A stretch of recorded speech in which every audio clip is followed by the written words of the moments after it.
Bapakku datang menyembahmu di sini. Ku percayakan ada bagi kami, ada bagiku. Bapa, kami datang kepadamu. Bapakku datang menyembahmu di sini. Ku percaya, ku percayakan. Amin. Ada bagiku. Katakan sama-sama dengan iman. Tak usah ku takut, sebab Kau sertaku. Tak usah ku bimbang, Kau di dalamku. Tak usah ku cemas, Kau penghiburku. Saat ku lemah, Kau kuatku. Sama-sama nyatakan, ku nyanyi haleluya, ku nyanyi haleluya. Sungguh Kau hebat, sungguh Kau hebat, ajaib perkasa perbuatanmu. Ku nyanyi haleluya, oh, oh. Ku nyanyi haleluya, ku nyanyi haleluya. Sungguh Kau hebat, ajaib perkasa perbuatanmu. Katakan sama-sama dalam hidup kami, di hidupku. Terima kasih Tuhan, terima kasih Roh Kudus. Kami datang kepadamu Tuhan. Mari sama-sama jemaat Tuhan katakan, Bapakku datang menyembahmu di sini, menyembahmu di sini. Ku percaya, ku percaya Kau ada bagiku. Dengan iman nyatakan saudara, tak usah ku takut, tak usah ku takut, sebab Kau sertaku. Tak usah ku bimbang, Kau di dalamku. Tak usah ku cemas, Kau penghiburku. Saat ku lemah, Kau kuatku. Oh, ku nyanyi haleluya,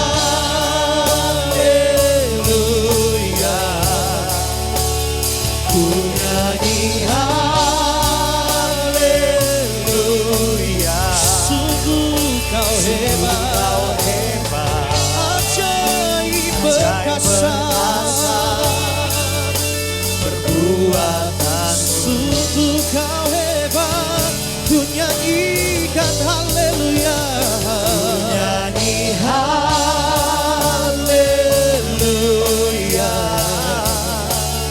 ku nyanyi haleluya. Sungguh Kau hebat, ajaib perkasa perbuatanmu.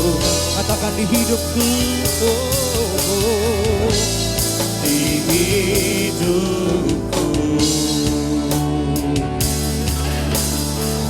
Tak usah ku takut, oh, tak usah ku takut.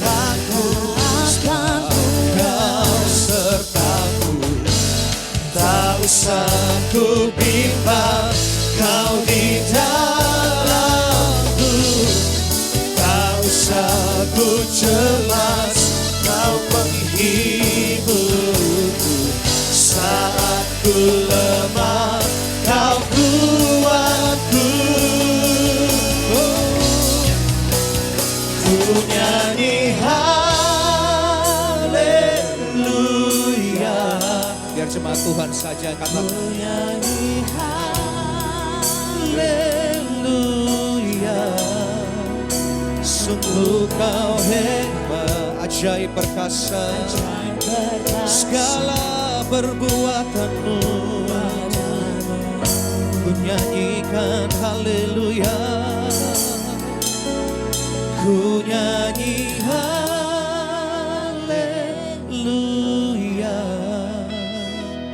Ku nyanyi haleluya.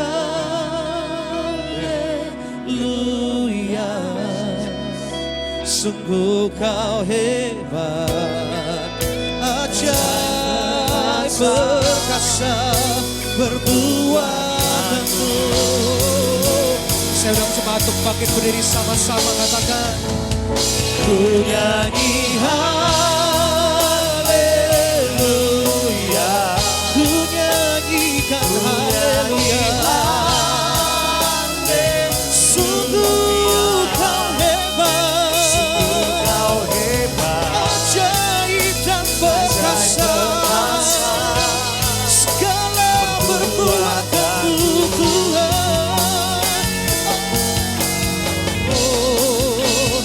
Ku nyanyi haleluya.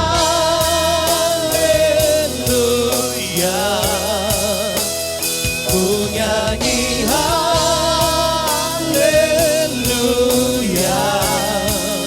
Sungguh Kau hebat, ajaib perkasa perbuatanmu Di hidup kami Tuhan, di hidupku.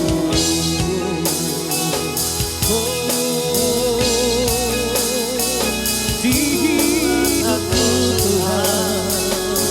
Terima kasih Yesus. mari kita sembah Tuhan kita saudara. Mari nyanyikan pujian bagi Tuhan kita. Terima kasih Tuhan. Haleluya.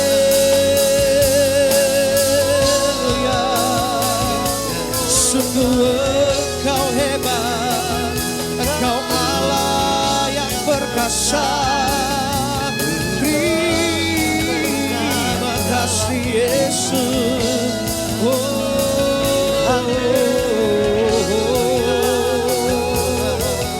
Ajaib perbuatanmu Tuhan dalam hidup kami. Terima kasih Yesus. Kami bersyukur. Kami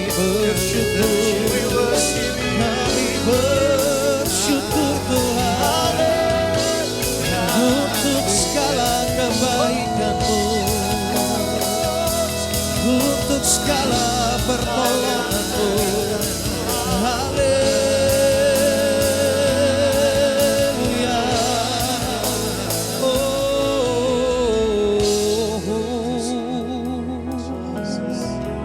Terima kasih Yesus untuk penyertaan-Mu, untuk penyertaan-Mu dalam hidup kami. Haleluya.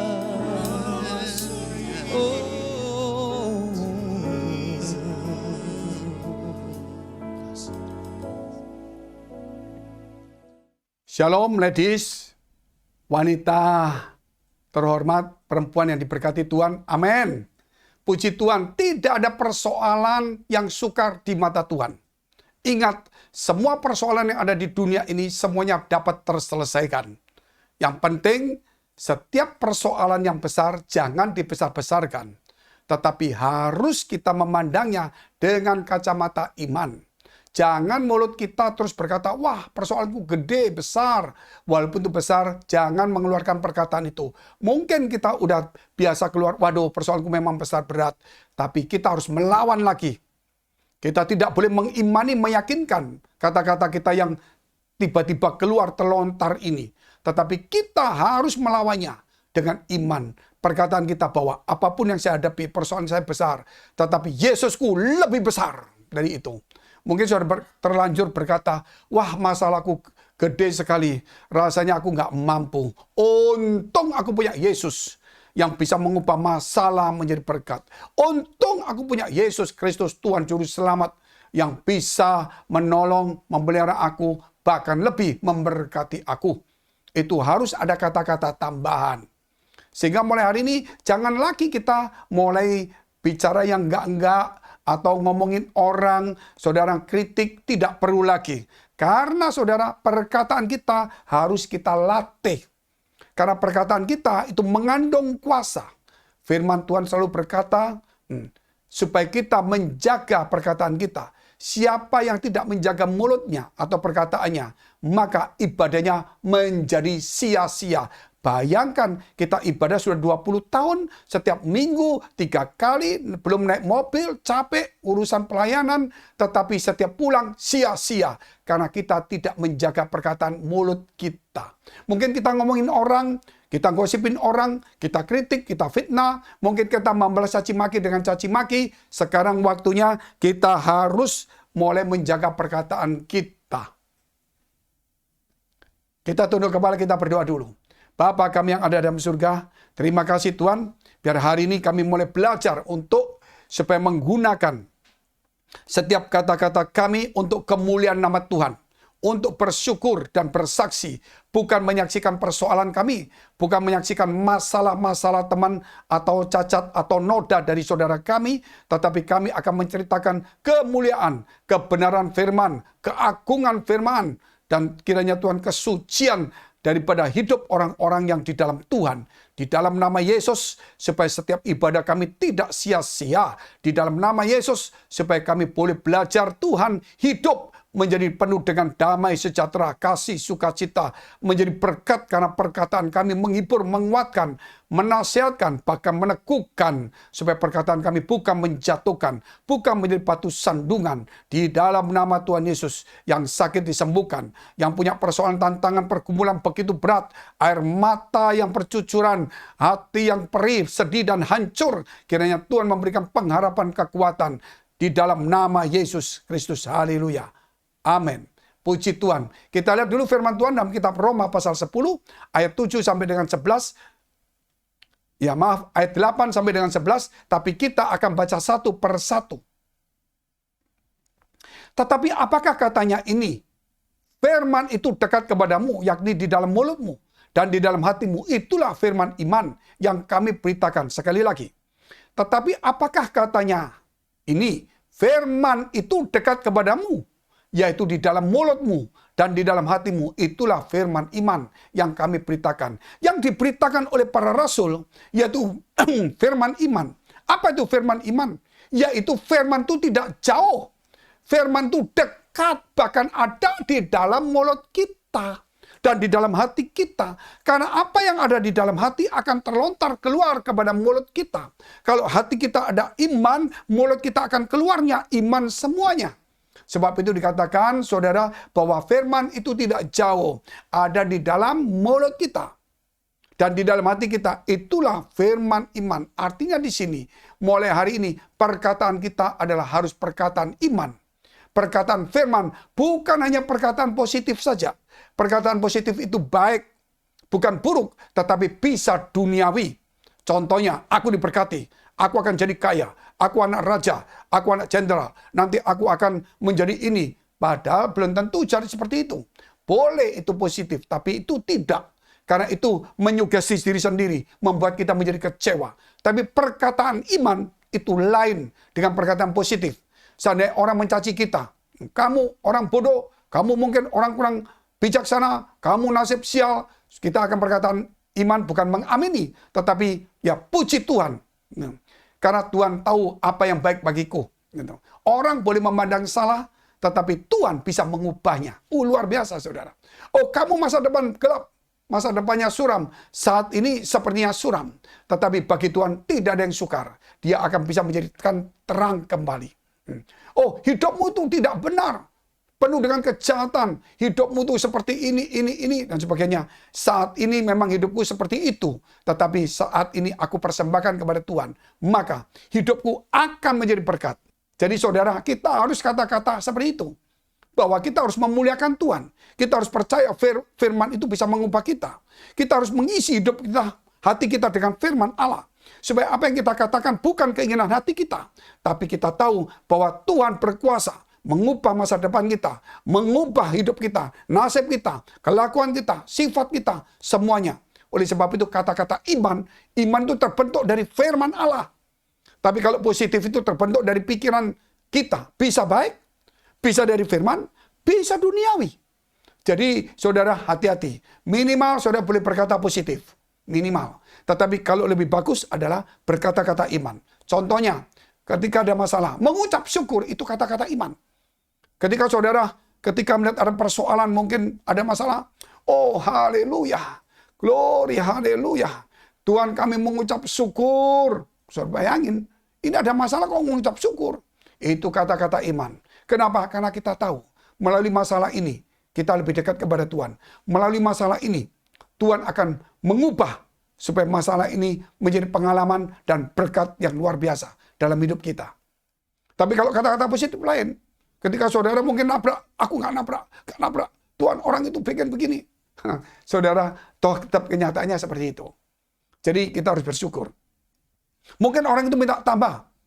Karena minta ganti rugi ini segini. Maaf Pak, kalau boleh ya mungkin Bapak kasih yang lebih baik harganya.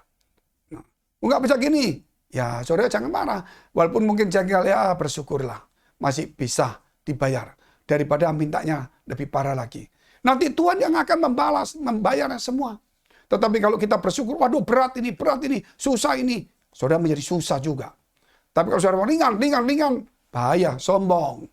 Saudara, itulah bedanya di sini. Perkataanmu adalah perkataan iman. Sehingga dikatakan, your word is your faith. Apa yang kamu katakan, itu menunjukkan imanmu. Ketika engkau mengatakan sesuatu, orang melihat hatimu. Karena dari kata-kata itu mencerminkan hati kita. Dari kata-kata itu juga mencerminkan tingkat rohani kita. Tingkat iman kita sampai di mana. Banyak orang yang rohaninya tinggi. Dia mungkin seorang pelayan Tuhan yang hidup di gereja. Tapi sebenarnya tingkat rohaninya tidak seperti hari-harinya yang lama di gereja. Mungkin hari-harinya itu menjadi banyak sekali. Tapi imannya sedikit sekali. Karena dari perkataan kita bisa tahu.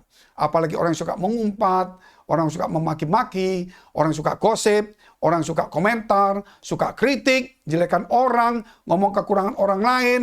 Aduh saudara, itu menunjukkan walaupun dia seorang pendoa apapun juga. Sebenarnya dia memang pendoa, tapi imannya hampir nggak ada. Mencerminkan tidak ada iman. Kita lihat terus ayat selanjutnya. Sebab jika kamu mengaku dengan mulutmu bahwa Yesus adalah Tuhan dan percaya dalam hatimu bahwa Allah telah membangkitkan dia dari antara orang mati, maka kamu akan diselamatkan. Puji Tuhan. Di sini kita ini harus antara mulut dan hati harus selaras. Kalau mulut mengaku Yesus, hati harus percaya. Jangan sampai mulut mengaku Yesus, hati nggak percaya. Banyak saudara. Yaitu ketika kita berdoa, Tuhan tolong saya dalam nama Yesus. Aku yakin beres. Setelah amin, celaka aku. Waduh berat aku. Berarti saudara, mulut sama hati nggak sama. Seharusnya apa yang keluar dari mulut, keluar dari hati. Jadi kalau mulut kita mengaku Yesus, hati kita harus percaya. Kalau kita berdoa, hati kita harus mengimani dan percaya. Karena mulut kita beriman, itu keluar dari hati yang orang beriman. Jangan sampai mulut kita beriman, tapi hati tidak beriman, saudara. Karena semuanya harus selaras. Kalau mulut kita mengaku Yesus, Tuhan, hati kita harus percaya. Percaya apa? Saudara, terutama bahwa Yesus itu telah mati bagi dosa kita. Dan bangkit untuk memberikan kehidupan bagi kita. Itu nomor satu. Bukan hanya Yesus juru selamat. Banyak orang berkata, memang dia Mesias juru selamat, tapi dia tidak mati. Memang dia juru selamat, Mesias, tapi dia tidak bangkit. Saudara, banyak orang-orang berkata demikian. Tetapi kalau kita bicara Mesias, kita bicara Tuhan, kita bicara Juru Selamat, itu pasti bicara tentang mati dan bangkit. Mati bagi dosa, bangkit bagi Tuhan. Demikian juga kita sebagai anak-anak, khususnya anak-anak Tuhan, para ladies devotion, di dalam hidup kita harus mati bagi dosa. Ya, tapi hidup bagi Tuhan. Jangan sampai saudara hidup bagi dosa, mati bagi Tuhan. Terbalik saudara. Jadi kita hidup itu untuk Tuhan. Mati kita bagi dosa, artinya kita mematikan daging ini demi dosa. Menyangkal diri, mati-matian, walaupun mungkin kita berdosa, walaupun mungkin kita bisa salah langkah, walaupun kita mungkin tergoda. Tetapi kita tidak mau terus-terusan. Kita tahu itu dosa, kita salah, kita nggak mau. Karena hidup kita untuk Tuhan. Luar biasa. Ya, kita lihat terus ayat yang selanjutnya, yaitu 10. Karena dengan hati orang percaya dan dibenarkan, dan dengan mulut orang mengaku dan diselamatkan. Ini saudara pentingnya. Kalau hati kita lurus, dan mulut kita benar-benar beriman, maka kita akan dibenarkan. Banyak orang, ya hatinya tidak lurus, sehingga dia tidak bisa dibenarkan oleh Tuhan. Hatinya harus lurus, hatinya harus percaya 100% kepada Tuhan, sehingga hidupnya dibenarkan oleh Tuhan. Banyak kekristenan saat ini hatinya percaya tapi bukan kepada Tuhan, kepada orang lain. Firman Tuhan berkata, terkutuklah orang yang mengandalkan manusia dan yang mengandalkan dirinya sendiri dan yang hatinya menjauh dari Tuhan. Tapi diberkatilah orang yang mengandalkan Tuhan. Luar biasa saudara. Jadi di sini para ladies, ayo waktunya kita menggunakan kata-kata sesuai dengan hati kita. Hati kita harus diisi firman Allah, muncullah iman, perkataan kita harus perkataan bukan hanya positif, perkataan iman. Apa yang kamu katakan akan terjadi. Mati hidup dikuasai lidah. Siapa yang menggemakan akan makan buahnya. Ingat itu, your word is your faith. Perkataanmu adalah imanmu. Jaga perkataanmu, karena apa yang kamu katakan akan terjadi. Kita lihat ayat yang ke-11. Karena kitab suci berkata, barang siapa yang percaya kepada dia tidak akan dipermalukan. Sekali lagi, karena kitab suci berkata, barang siapa yang percaya kepada dia tidak akan dipermalukan. Oh luar biasa saudara. Kalau kita mengandalkan Tuhan, kalau kita percaya, kita berharap kepada Tuhan, kita tidak akan dipermalukan. Tidak akan dipermalukan. Nah, kebanyakan orang saudara takut. Kenapa? Karena dia tidak mau mencari Tuhan. Dia mencari orang lain. Dipermalukan. Orang nggak nolong dia. Malah ngomongin itu loh, orang itu datang ke tempatku. Dia minta tolong, gua kasih ini aja deh. Masih minta tolong, nggak malu. Nggak tahu malu. Tapi saudara, ketika kita datang kepada Tuhan, kita tidak dipermalukan. Tuhan tidak ngomong orang lain. Tuh lihat itu, si A, si B. Datang kepada aku merengek-rengek, minta ampun, minta apa. Enggak. Malah justru ketika kita datang kepada Tuhan, tidak dipermalukan. Malah kita dipermuliakan, diangkat oleh Tuhan. Dan doa kita dijawab oleh Dia. Dan apa yang kita minta akan Tuhan tolong dan Tuhan akan berikan. Tapi tidak selalu sama dengan apa yang kita minta. Namun yang pasti sebagai anak-anak Tuhan, Tuhan tidak permalukan kita. Asal kita jangan salah jalan, jangan salah hati, jangan salah kata-kata. Mari kita berdoa. Bapa kami dalam surga, terima kasih Tuhan atas firman-Mu ini. Mengurapi, memberkati kami semuanya. Supaya hari ini kami boleh menjaga perkataan kami. Karena firman-Mu ada di mulut kami. Ada di dalam hati kami. Sehingga mulut kami dan hati kami harus sama. Harus ada firman, ada iman di dalamnya. Sehingga setiap perkataan kami adalah perkataan iman. Sehingga kami harus menjaga perkataan-perkataan kami bukan hanya positif, tapi beriman untuk memuliakan Tuhan. Karena kami ketika hati kami lurus, percaya kepada Tuhan, maka kami akan dibenarkan oleh Tuhan. Biar hari ini, jika engkau punya masalah persoalan tangan, mari angkat tanganmu dalam nama Yesus Kristus. Biar hari ini kuasa Allah bekerja dalam hidupmu, supaya engkau dirubah. Kata-katamu penuh dengan iman, hatimu penuh dengan iman. Dalam nama Yesus Kristus. Supaya apa yang kamu katakan hari ini diurapi. Supaya menjadi satu kenyataan. Jaga perkataanmu dalam nama Yesus. Disucikan perkataanmu mulai hari ini. Supaya menjadi berkat bagi banyak orang. Dalam nama Yesus. Haleluya. Amin. Sampai jumpa. Tuhan Yesus memberkati. God bless.